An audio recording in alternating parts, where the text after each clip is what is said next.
puji nama Tuhan. Selamat pagi Bapak Ibu.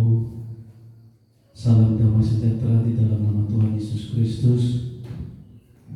6 hari lamanya kita beraktivitas, Tuhan memberikan anugerahnya bagi kita. Tetapi pada hari ke-7 Allah beristirahat untuk memberkati seluruh umatnya. Untuk itu mari kita masuk dalam hadirat Tuhan. Kita berdoa terlebih dahulu. Bapa kami yang di surga, dikuduskanlah nama-Mu, datanglah kerajaan-Mu bagi kami seluruh umat-Mu. Kami bersyukur Tuhan bahwa Engkau memberkati kami. Kini tiba saatnya kami masuk dalam hadirat-Mu. Kami masuk dalam pujian dan renungan firman-Mu. Urapi kami semua, kuasai kami oleh kuasa Roh Kudus-Mu Tuhan Yesus. Oleh kuasa darah Tuhan Yesus Kristus, ampuni segala cacat celah kami. Kuasa darah Yesus Kristus, sucikan tubuh, jiwa, dan roh kami. Amin. Kuasa darah Yesus Kristus, segala kuasa iblis yang mengganggu kami, lepaskan kami semuanya. Tenangkan hati dan pikiran kami untuk masuk dalam hadirat Allah. Terima kasih Bapa di surga, ciptakan rajut tali perlindungan bagi kami, termasuk Engkau lepaskan kami dari segala sakit, penyakit, virus apapun. Di dalam nama Tuhan Yesus Kristus, Bapa berdoa dan mengucap syukur. Haleluya, amin. Kita angkat pujian, jagaku seperti biji matamu. Haleluya.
Terima kasih Bapa di surga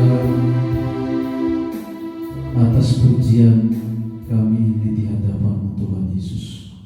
Dan kini saatnya kami mau mendengarkan sabda firman-Mu. Berbicaralah bagi kami semua, baik yang hadir di tempat ini maupun di tempat masing-masing yang menyaksikan di tayangan itu. Engkau lawan kami semuanya, Engkau lindungi kami, dan Engkau jaga seperti biji mata-Mu ya Tuhan. Terima kasih Bapa di surga, berbicaralah bagi kami, maka kami siap mendengarkan sabda firman-Mu. Di dalam nama Tuhan Yesus Kristus nama berdoa dan mengucap syukur. Haleluya. Amin. Puji nama Tuhan. Bapak Ibu saudara-saudari yang terkasih di dalam nama Tuhan Yesus Kristus, pada hari ini kita akan mendengar renungan firman Tuhan, diambil di dalam Filipi pasal 4 ayat 6 sampai yang ke-7. Kita baca Filipi pasal yang ke-4 ayat yang ke-6 sampai yang ke-7. Begini bunyi firman Tuhan. Janganlah hendaknya kamu khawatir tentang apapun juga, tetapi nyatakanlah dalam segala hal keinginanmu kepada Allah dalam doa dan permohonan dengan ucapan syukur. Ayat yang ke-7, damai sejahtera Allah yang melampaui segala akal akan memelihara hati dan pikiranmu dalam Kristus Yesus. Bapak Ibu saudara-saudari, dalam nama Tuhan Yesus Kristus, saya mau berkata bahwa akhir-akhir ini dunia sedang mencekam. Dunia dilanda oleh virus yang menakutkan, virus yang mematikan. Bahkan tidak sedikit orang-orang yang mengalami hal yang buruk, itu banyak yang meninggal. Tetapi bagi kita tidak perlu cemas, tidak perlu takut, tidak perlu ragu, tidak perlu khawatir. Tetapi firman Tuhan mengingatkan kita supaya tidak perlu kita takut, tidak khawatir. Nah, di dalam tema ini saya berbicara tentang dunia mencekam, bangunlah iman yang teguh. Dunia mencekam, bangunlah iman yang teguh. Nah, kenapa harus kita bangun iman yang teguh di tengah-tengah dunia yang sedang dilanda oleh banyak kejadian-kejadian, supaya kita tidak terbawa oleh arus dunia ini, tidak khawatir, tidak takut tentang apapun yang terjadi, sekalipun banyak kejadian-kejadian di sana sini.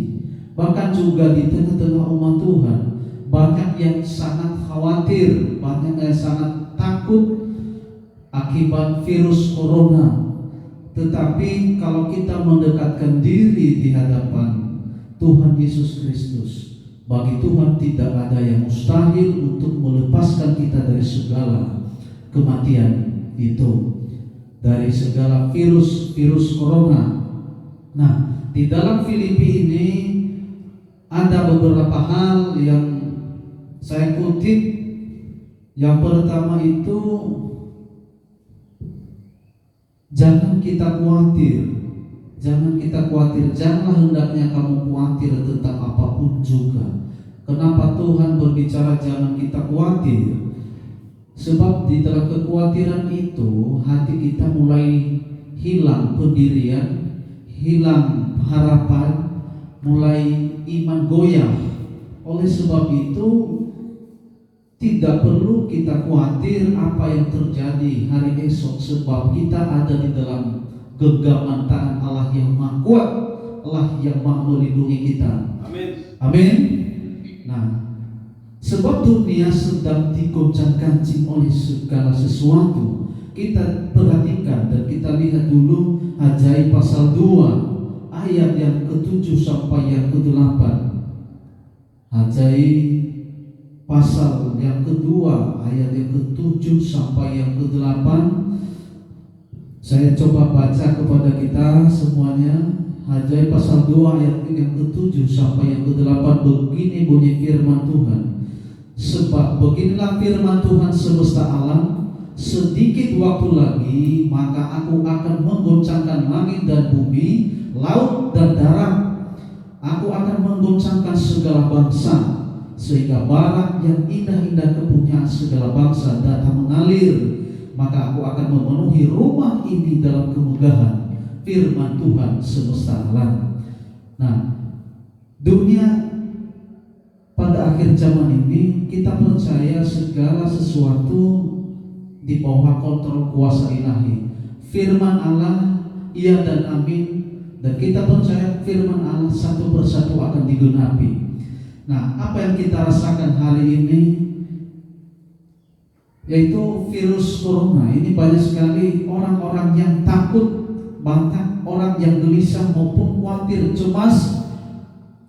Tidak hanya itu juga yang terjadi, resesi ekonomi terjadi di mana-mana. Tetapi itulah baru detik-detik pembukaan rahasia firman Allah dalam penggenapannya. Nah, tetapi kita yang dipilih oleh Tuhan dalam kasih-Nya tidak boleh kita khawatir, baik itu makanan, baik itu minuman yang akan kita pergunakan oleh hari esok. Sebab Tuhan akan menopang umat-umat pilihannya. Kita perhatikan juga di dalam Mazmur pasal yang ke-91. Mazmur pasal yang ke-91 ayat yang ke-5 sampai ke-6 dan ke-7. Begini bunyi firman Tuhan. Engkau tak usah takut terhadap kedahsyatan malam, terhadap panah yang terbang di waktu siang, terhadap penyakit sampar yang berjalan di dalam gelap, terhadap penyakit menular yang mengamuk di waktu petang. Walau 1000 orang rebah di sisimu dan 10.000 di sebelah kananmu, tetapi itu tidak akan menimpamu. Kalau kita perhatikan ayat ke-8, engkau hanya menontonnya dengan matamu sendiri dan melihat pembalasan terhadap orang-orang fasik. Artinya kita diberikan perlindungan oleh Tuhan di dalam penyakit sampar. Kalau di dalam versi bahasa Alkitab, penyakit corona ini termasuk penyakit sampar yang menular. Nah, ayat yang ketujuh ini, walau 1.000 orang rebah di sisimu dan 10.000 di sebelah kananmu, tetapi tidak akan menimpamu. Kenapa? Kalau kita berada di dalam lindungan Allah yang Maha Dahsyat, Allah yang Maha Kudus, maka kita hanya dikatakan engkau hanya menontonnya saja. Amin. Nah, kemudian di dalam Filipi, kembali kita di dalam Filipi pasal yang ke-6, pasal 4 ayat yang ke-6. Yang pertama, tidak perlu kita khawatir, tetapi apa yang harus kita lakukan supaya kita membangun iman yang teguh, yaitu mendekatkan diri kepada Tuhan dengan memohon doa dan ucapan syukur. Itu memohon doa dengan ucapan syukur. Kita perhatikan Efesus pasal 5 ayat yang ke-20. Efesus pasal 5 ayat yang ke-20. Ucaplah syukur senantiasa atas segala sesuatu dalam nama Tuhan kita Yesus Kristus kepada Allah dan Bapa kita. Segala sesuatu apa yang kita alami di dalam perjalanan hidup ini, baik itu kelemahan kita, baik itu masalah-masalah yang kita alami, kalau kita mendekatkan diri kepada Tuhan, maka segala jerat-jerat iblis akan terlepas. Oleh senantiasa baik atau buruknya keadaan yang sedang dilanda oleh dunia dan kita alami di dalamnya, kita juga harus senantiasa mengucap syukur kepada Tuhan dan tetap memohon doa di hadapan Allah dan perlindungan bagi Tuhan. Sehingga kalau kita mendapatkan suatu perlindungan, nanti akan tergenapi firman Tuhan bahwa kita hanya menontonnya saja. Banyak orang yang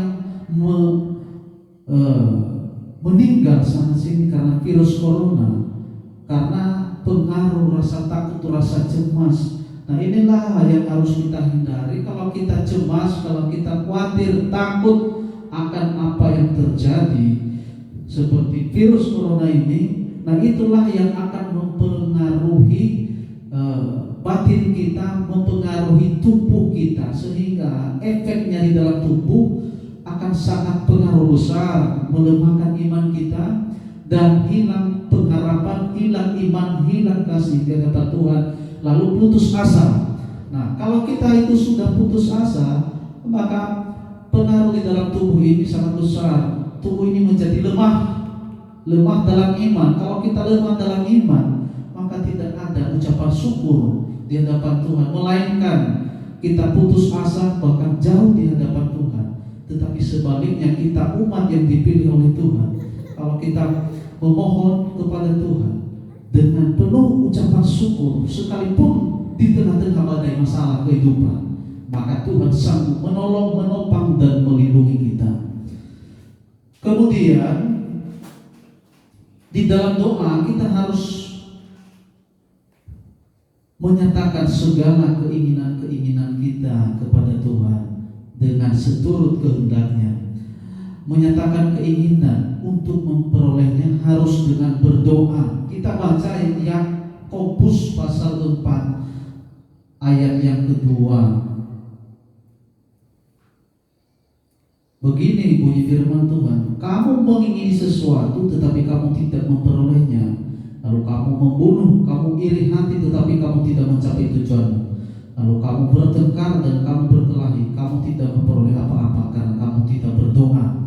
Nah, kalau kita tidak berdoa memohon kepada Tuhan, maka apa yang muncul, semakin kita jauh kepada Tuhan, semakin kita jauh dari iman, semakin iman tidak kokoh, lalu apa yang muncul adalah perbuatan-perbuatan daging kita, yaitu ada iri hati ketika kita tidak mencapai tujuan yang kita peroleh itu. Di dalam hati kita memperoleh rasa untuk membunuh, bertengkar, lalu berkelahi dan selanjutnya tidak memperoleh apa-apa.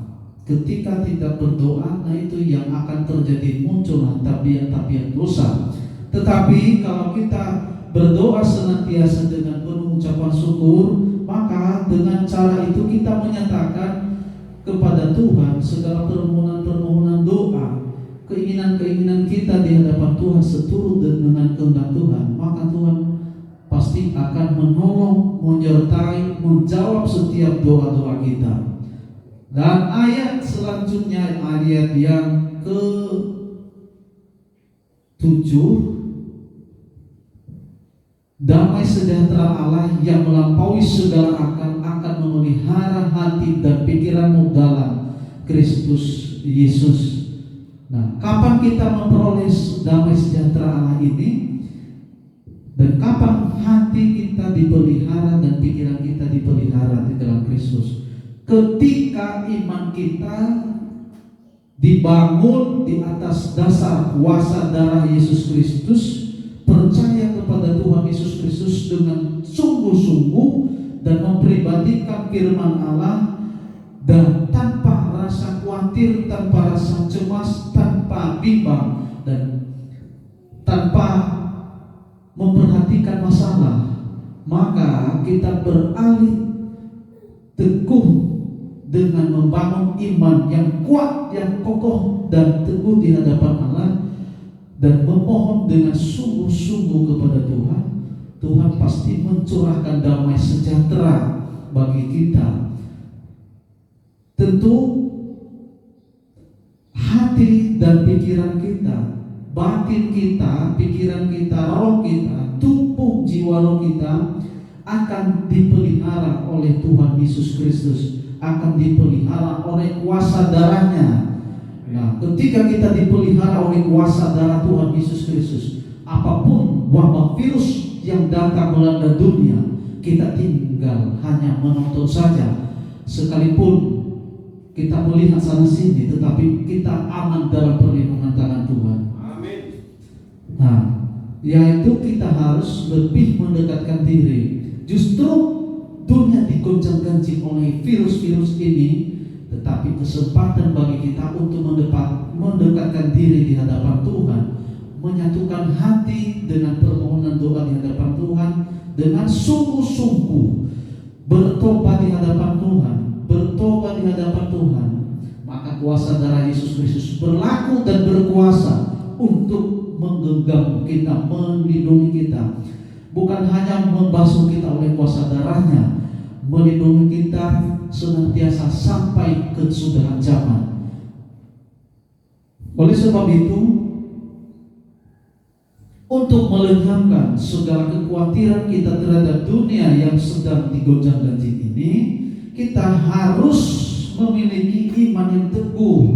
Maka dari itu, kita harus berdoa dengan disertai ucapan syukur. Dalam doa kita dapat menyerahkan segala kecemasan dan persoalan-persoalan hidup ini, sehingga beban-beban kita pun ringan. Kita serahkan kepada Tuhan, maka Tuhan menepati janjinya, yaitu damai sejahtera Allah melindungi kita. Dan selanjutnya Tuhan menguatkan kita, yaitu menguatkan tubuh kita, membangun tubuh ini menjadi kuat, lebih kuat dan lebih gagah perkasa. Amin. Jiwa roh kita terbangun, jiwa roh kita terlindungi, maka iman kita mulai dibangun. Kita menggali iman di dalam pribadi kita, maka hadirat Allah juga turun untuk memberikan kekuatan bagi kita. Nah, kita juga melihat di dalam Alkitab contoh-contoh para nabi maupun para rasul, orang-orang ini yang sedang di tengah-tengah masalah, tetapi iman mereka sangat patut dicontoh. Kenapa? Di tengah-tengah kesulitan hidup, di tengah-tengah proses iman, mereka tetap membangun iman yang teguh, iman yang kuat di hadapan Tuhan. Nah, seperti halnya bagi kita harus juga membangun iman di tengah-tengah dunia ini. Nah, kita perhatikan contoh kehidupan Daniel. Yaitu ketika dia difitnah lalu dimasukkan di dalam gua singa.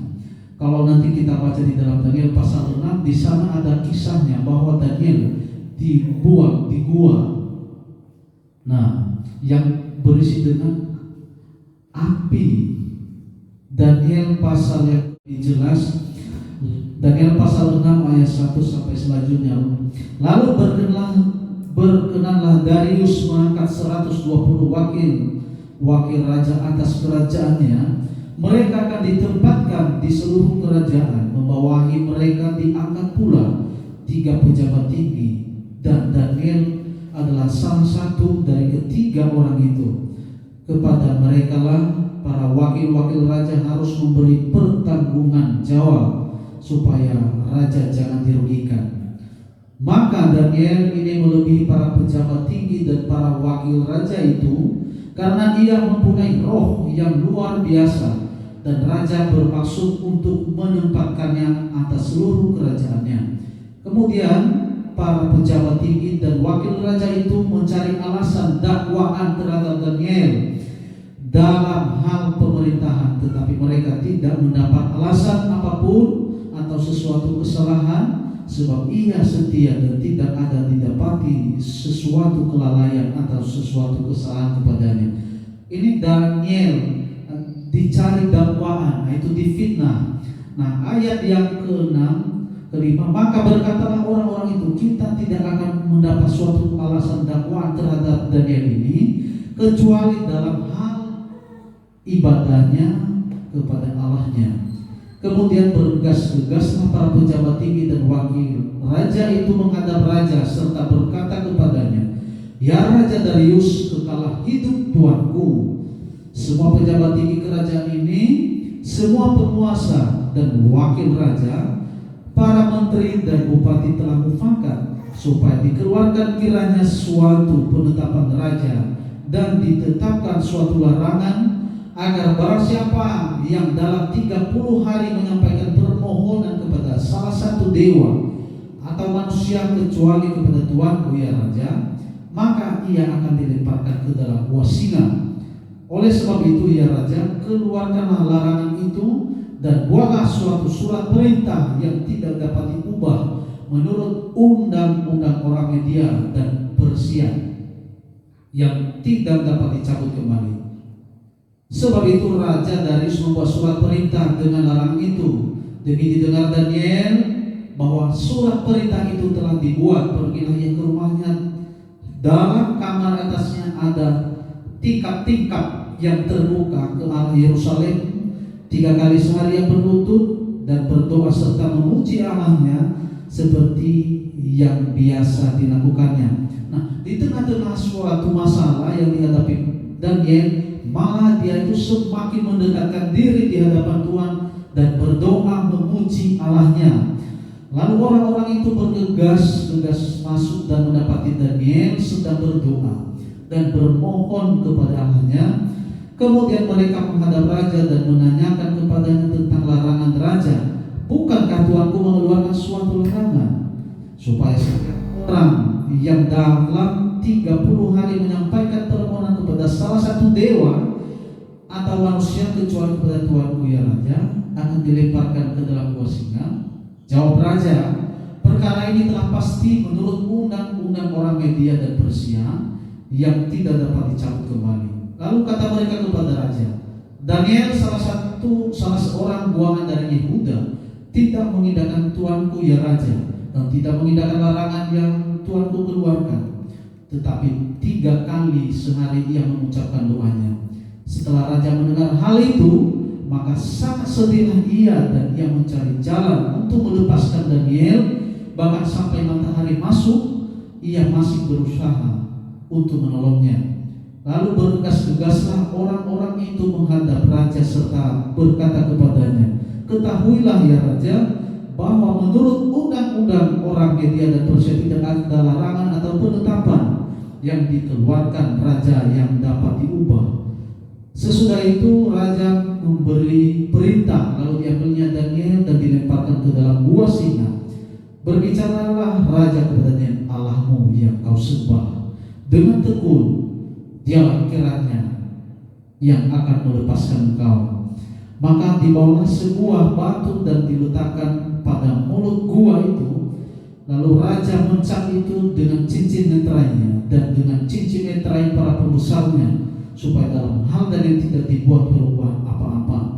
Lalu pergilah raja ke istana dan berpuasalah ia semalam-malaman itu. Ia tidak menyuruh datang penghibur dan tidak dapat tidur. Pagi-pagi sekali ketika fajar menyingsing, bangunlah raja dan pergi dengan buru-buru ke gua singa. Dan ketika ia sampai dekat gua itu, berserulah ia kepada Daniel dengan suara yang sayu.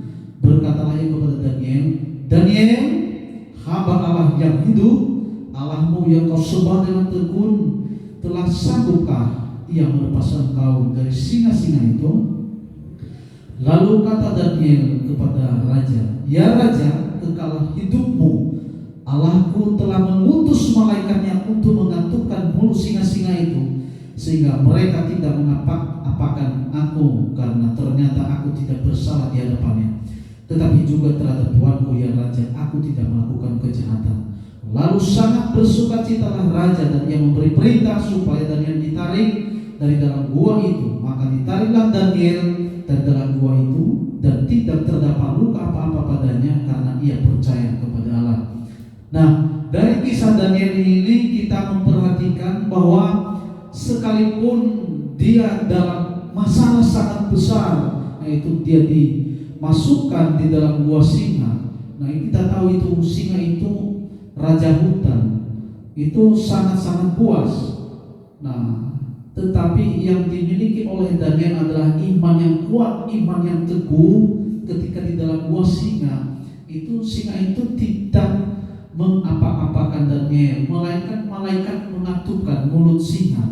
Nah, inilah pertolongan Tuhan bagi hamba-hambanya, bagi umat pilihannya di tengah-tengah zaman yang sedang dilanda oleh virus corona yang mematikan ini.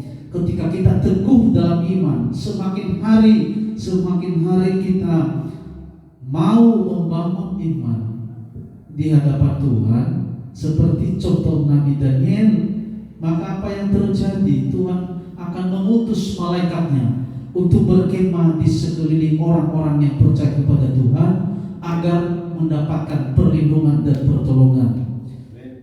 Amin. Nah, kemudian contoh yang kedua itu Rasul Paulus dan Silas ketika di dalam penjara. Di dalam Kisah Para Rasul ayat yang ke-16, Kisah Para Rasul pasal yang ke-16 ayat yang ke-25 sampai yang ke-31. Kisah Rasul Paulus dan Silas ketika di dalam penjara. Saya coba bacakan kepada kita semua. Tetapi kira-kira tengah malam Paulus dan Silas berdoa dan menyanyikan puji-pujian kepada Allah, dan orang-orang hukuman lain mendengarkan mereka. Akan tetapi terjadilah gempa yang hebat, sehingga sendi-sendi penjara itu goyah, dan seketika itu juga terbukalah semua pintu dan terlepaslah belenggu mereka semua. Ketika kepala penjara itu terjaga dari tidurnya dan melihat pintu-pintu penjara terbuka, ia menghunus pedangnya hendak membunuh diri, karena ia menyangka bahwa orang-orang hukuman itu telah melarikan diri. Tetapi Paulus berseru dengan suara nyaring, katanya, jangan celakakan dirimu, sebab kami semuanya masih ada di sini. Kepala penjara itu menyuruh membawa suluh, lalu berlari masuk, dan dengan gemetar tersungkurlah ia dengan Paulus di depan Paulus dan Silas.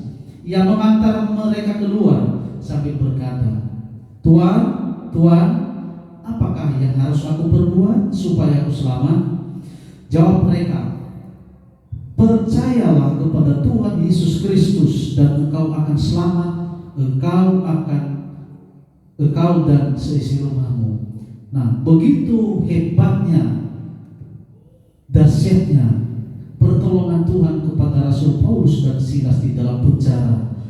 ketika hidup Rasul Paulus di tengah-tengah masalah sangat besar, bahkan mereka dipenjara karena berita Injil. Mereka dipenjara karena memberitakan Injil kemana-mana.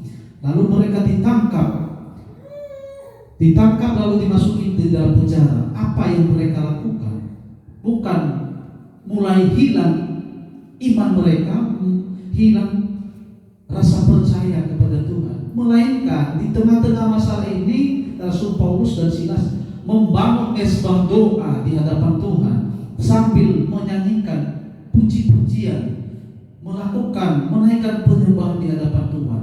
Kuasa doa dan penyembahan Rasul Paulus dan Silas menggemparkan dunia saat itu, yaitu gempa yang hebat terjadi, sehingga semua pintu-pintu penjara, sendi-sendi penjara itu goyah, terbuka. Seketika itu juga terbukalah pintu penjara itu, dan sambil terlepaslah belenggu-belenggu semua orang yang di dalam penjara. Nah, inilah kekuatan Allah yang Maha Kudus, Allah yang Maha Dahsyat. Ketika kita diterpa oleh masalah apapun, termasuk virus-virus yang mematikan, virus corona, penyakit sampar yang mematikan, penyakit yang menular, dunia sedang mencekam saat ini.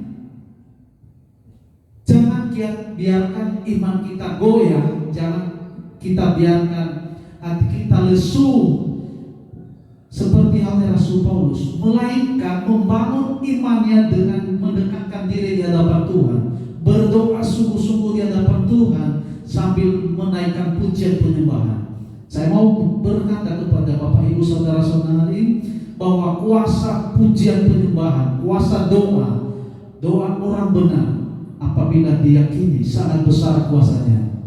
Nah, ketika kita berdoa dengan puji-pujian yang kita naikkan kepada Tuhan, memohon segala perlindungan dari Tuhan, maka apa yang terjadi, Tuhan akan membebaskan umatnya dari segala kematian yang mendadak, kematian yang tidak kita sangka-sangka, penyakit yang menular tidak berkuasa atas tubuh, jiwa, roh kita ketika kita berserah sepenuhnya di hadapan Tuhan.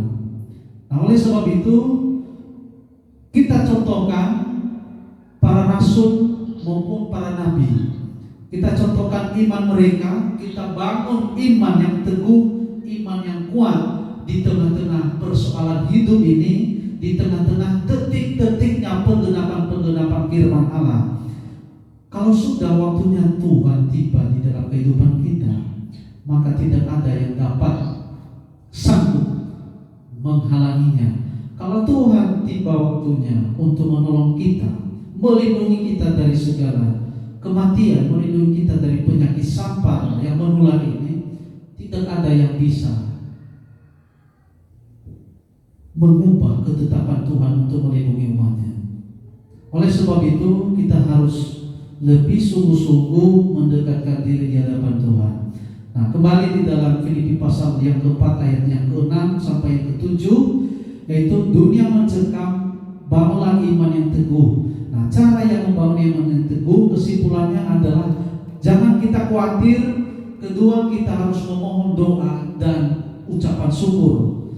Dan selanjutnya Tuhan akan mengaruniakan damai sejahteranya dan perlindungan bagi kita semuanya. Kiranya firman Tuhan ini menjadi kekuatan dan rema bagi kita semuanya. Amin. Kita akan angkat pujian bagi Tuhan, tak ada yang mustahil. Dan sebelumnya kita akan berdoa. Terima kasih Bapa di surga buat firman-Mu pada pagi hari ini. Kami percaya bahwa setelah mendengarkan firman-Mu ini, Roh Kudus bekerja menguatkan kami, bahkan menggairahkan kembali iman kami, sehingga kami dapat membangun iman yang teguh di hadapan Tuhan. Kami tidak perlu lagi khawatir sebab tangan Tuhan menopang. Kami tidak perlu bimbang sebab Allah yang akan menopang. Kami tidak perlu ragu sebab Allah meyakinkan kami. Kami tidak perlu khawatir takut terhadap virus yang mematikan, penyakit sampar yang menular, sebab Tuhan akan mengutus para malaikatnya untuk berkemah di sekeliling orang-orang pilihan Tuhan. Kami percaya kami akan diberi perlindungan oleh kuasa doa dan penyembahan di hadapan Allah yang Maha Kudus. Ketika kami naikkan doa dan pujian penyembahan di hadapan Allah, maka sangat besar kuasanya Allah yang Maha Dahsyat yang akan memberi perlindungan bagi kami semuanya. Terima kasih Bapa di surga. Di dalam nama Tuhan Yesus Kristus hamba berdoa. Amin. Kita angkat pujian. Bagi Tuhan tak ada yang mustahil.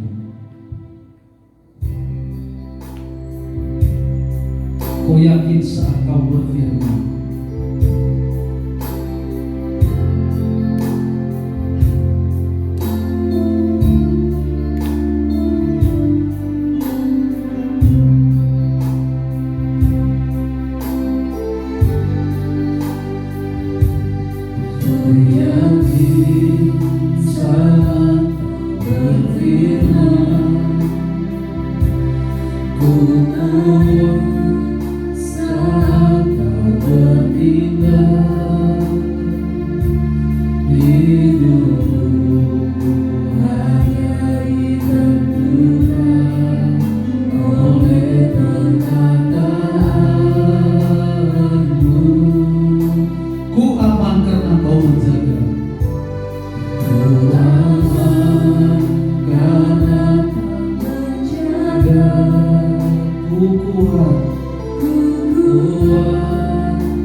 perjamuan suci ialah perjamuan kudus, memperingati pengorbanan Tuhan Yesus Kristus di Kalvari, menanggung segala kesesakan hidup kami, kesusahan kami, sakit penyakit kami, masalah hidup kami, akan segala kuasa maut telah memusnahkan di atas bukit Golgota.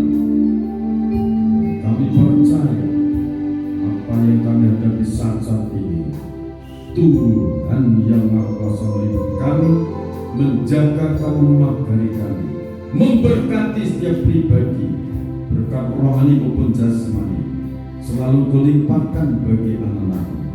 Bapa, terima kasih, berkati perjamuan kudus yang telah bersih persiapkan ini. Berkat untuk setiap anak, berkat kesehatan, kesembuhan bagi yang sakit,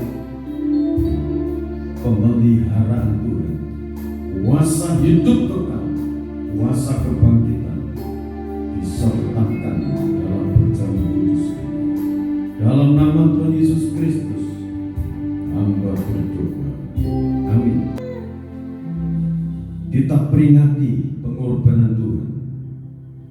Roti ini melambangkan daging Tuhan yang terserpih-serpih di atas bukit Golgota karena cambukan-cambukan tentara Romawi yang sangat kejam. Sebelum dia digantung, tubuhnya terserpih-serpih, cambukan-cambukan yang sangat kejam itu, dan darahnya mengalir. Bilur-bilur yang berdarah, darahnya menghapus dosa. Bilur-bilurnya menanggung segala sakit penyakit manusia yang percaya disembuhkan. Amin. Yang percaya menerima tubuh dan darah Tuhan, ia hidup karena Tuhan Yesus Kristus. Tuhan Yesus Kristus yang memelihara. Haleluya. Seperti firman mengatakan, bangun imanmu. Kalau kamu percaya pengorbanan Tuhan, kamu akan dipelihara oleh Tuhan.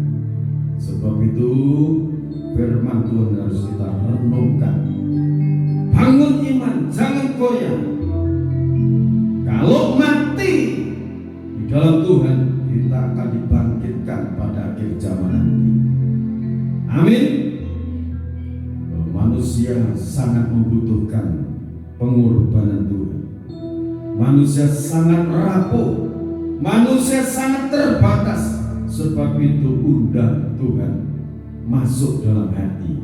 Lewat perjamuan suci ini, mari kita undang Dia. Mari Tuhan, Engkau bertahta dalam hidupku. Kita angkat tubuh Tuhan dan cawan minuman taruh dekat dada. Hargai dan syukuri anugerah-Nya. Terima kasih Bapa atas pengorbanan-Mu di Bukit Golgota. Kami bawa hidup kami di hadapan-Mu, bahwa semua yang kami hadapi ini telah Engkau tanggung di Bukit Golgota. Engkau menang di atas kayu salib. Engkau bangkit dari antara orang mati, dan kuasa kebangkitan juga Engkau anugerahkan bagi kami. Terima kasih Bapa. Kita dengarkan Matius pasal 26 ayat 26 sampai 28. Dan ketika mereka sedang makan, Yesus mengambil roti, mengucap berkat, memecah-mecahkannya, lalu memberikannya kepada murid-muridnya dan berkata, ambillah, makanlah, inilah tubuhku. Kita makan dalam nama Tuhan Yesus Kristus.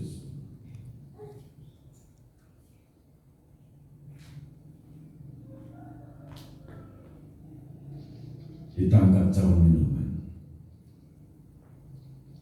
yang berisi tetes-tetes darahnya. Sesudah itu ia mengambil cawan, mengucap syukur, lalu memberikannya kepada mereka dan berkata, minumlah kamu semua dari cawan ini, sebab inilah darahku, darah perjanjian yang ditumpahkan bagi banyak orang untuk pengampunan dosa. Kita minum dengan iman dalam nama Tuhan Yesus Kristus.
Goyang disembah oleh Daniel dan para nabi, para rasul.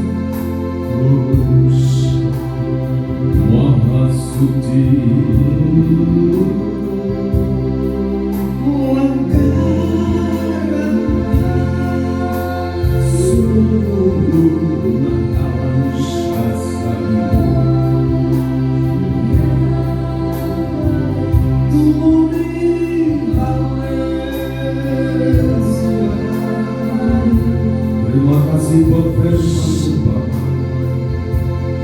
terima kasih buat firman-Mu, Yesus. Terima kasih buat kehadiran-Mu. Terima kasih buat keselamatan-Mu.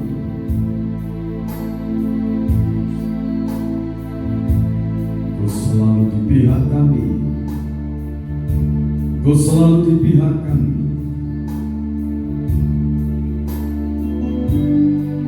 Kau tidak pernah lalai menepati janji-Mu. Kalau kami mau datang kepadamu dan tetap datang kepadamu seperti Daniel, kita memiliki keteguhan hati seperti Rasul Paulus dan Silas, karena Engkaulah satu-satunya pencipta alam semesta yang mau turun ke dunia mencari manusia yang berdosa, yang mau mengakui dosanya dan bertobat. Tuhan akan mengampuni, Tuhan akan menyelamatkan. Saat ini di dalam nama Tuhan Yesus Kristus, nama yang sakit Tuhan jamah, Tuhan sembuhkan. Dan kuasa bilur-bilur yang mau menghadapi masalah hidup, Tuhan tolong, Tuhan jamah, Tuhan berkati mereka dalam segala usaha pekerjaan. Mereka yang merindukan pekerjaan, Tuhan membuka jalan.